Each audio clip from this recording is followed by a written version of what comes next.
Estamos aqui com o Gilberto do IPA e ele vai passar os detalhes para a gente. Bom dia, obrigado pela oportunidade.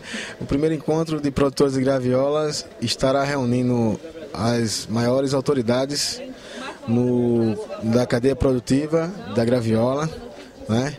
E nosso objetivo é fortalecer essa cadeia produtiva da fruticultura, trazendo informação, conhecimento, inovação tecnológica, transferência de tecnologia para os agricultores de nossa região, principalmente o agricultor do município de Xangrande, levando em conta que a graviola é uma cultura que vem crescendo muito nos últimos anos e tem sido um produto de grande importância econômica e social para o nosso município aqui.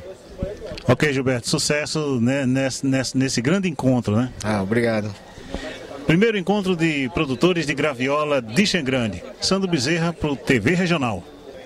Estamos aqui com Joséildo Santos, um dos organizadores desse evento, do primeiro encontro de graviolas de Xangrande. Joséildo, qual é a expectativa desse encontro no Hotel Highlander?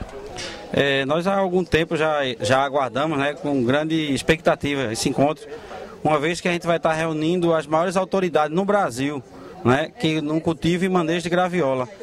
E a associação está empenhada justamente em promover esse encontro junto com a Prefeitura e com o IPA, para que a gente possa colher grandes resultados, né, e poder também transmitir essas tecnologias para os agricultores, né? Então a gente espera que realmente seja um grande encontro, que a gente possa realmente revolucionar a agricultura de graviola em Xangrande.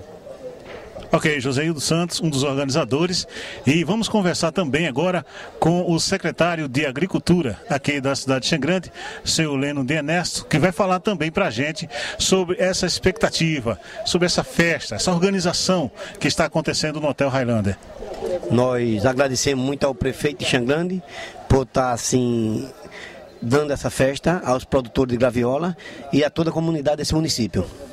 Que esse evento vai ser o primeiro evento no estado de Pernambuco, onde nós podemos assim homenagear vários agricultores do nosso município.